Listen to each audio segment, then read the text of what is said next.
A todo esto se le va configurando a Donald Trump también el entorno económico. Inflación, rebota, se lo dijimos ayer, los analistas lo veían claro, hasta el entorno del 2,6%. Gráfico de Financial Juice, veníamos de 2,4, se esperaba 2,6, se produjo 2,6. Veníamos de un entorno del 0,2% en el IPC mensual en Estados Unidos, 0,2 se esperaba, 0,2 se ha tenido. La core, es decir, la que no tiene energía y alimentos, 3,3, 3,3, 3,3. Pasado, previsto, producido. Y la inflación mensualizada en el entorno de la core, de la que no tiene alimentos y energía, 0,3, 0,3, 0,3. ¿Qué significa? Que esto parece un poquito lejos de los objetivos de la Reserva Federal, esto empieza a repuntar, hay que ver si es puntual o si es más duradero. Ya nos conocemos la historia, no, va a ser puntual, toma, duradero 2 años. 2,6%, vamos a ver porque es verdad que este 0,2 da que, bueno, que hay un entorno un poquito más controlado, pero 0,2% se pueden imaginar que en una tasa continua del 0,2% nos estamos yendo por encima al 2,4%, con lo que más vale que tenga repuntes a la baja o nos habremos instalado por encima del 2%, sobre todo se está diciendo alrededor del empuje de los salarios. Miren el siguiente gráfico alrededor de esa inflación en Estados Unidos que no le preocupa al mercado especialmente, pero hay que ver cómo va profundizando en próximos meses. Vemos una caída importante alrededor del movimiento de la alimentación en el entorno del 0,2%. Si vemos sobre todo la alimentación en supermercado del 0,1% en Estados Unidos, con un movimiento inflacionario ya del 1,1% por debajo del objetivo del 2%. Vemos que la energía, a pesar del movimiento de bajada en gasolina, en fuel oil, del entorno del 12, del 12,4%, da un movimiento de bajada importante. ¿Dónde estaría? En el fuel oil. En el fuel oil el movimiento de bajada es del 20,8%.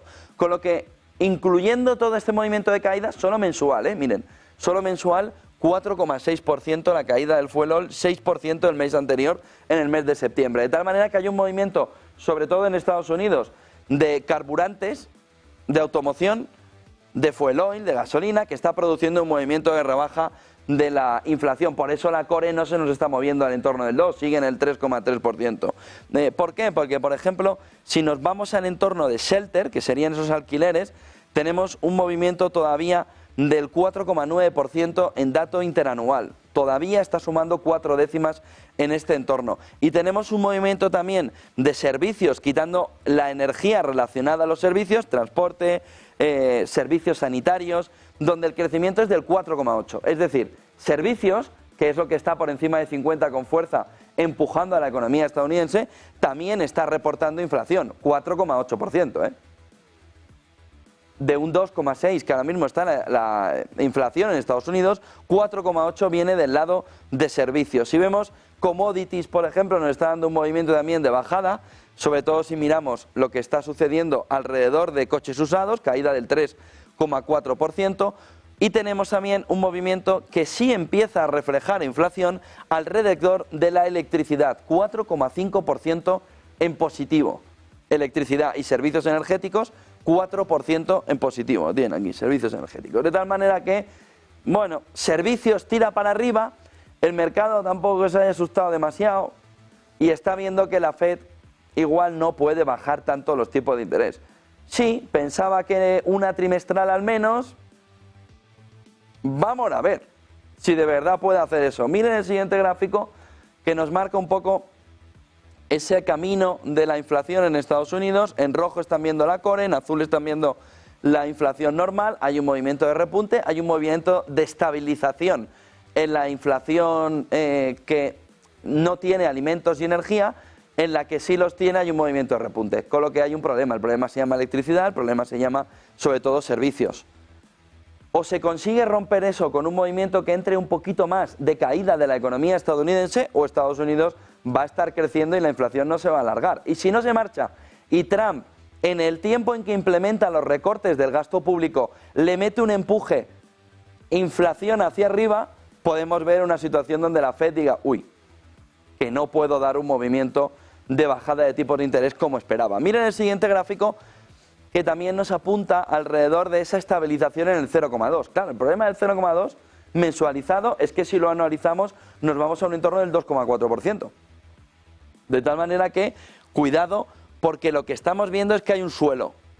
Salvo octubre del 23, 0,1, mayo del 24 y junio del 24, donde la inflación de verdad se estaba yendo, es decir, ir a un camino del 0,1% significa que anualizamos una caída del entorno del 1,2%. Hay que ver luego los matices. Pero en el entorno del 1,2% de verdad de caída de la inflación.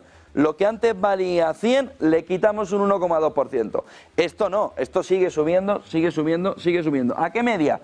Pues en el entorno del 2,4, 2,5%, claro, no es esto. Es que aquí estamos poniendo otros números, ¿eh? Aquí estamos yéndonos al 4,8%. De tal manera que, pasado esto de febrero a abril que asustó, de febrero, marzo, abril que asustó, pero tenemos una estabilización en la inflación en Estados Unidos. Estados Unidos ya no está desplomando la inflación, no la está quitando, no le está devolviendo dinero al contribuyente o al ciudadano en el capítulo inflacionario. Le sigue deteriorando el bolsillo. No, un 2,4, bueno, quítatelo tú y luego no lo cuentas a los demás.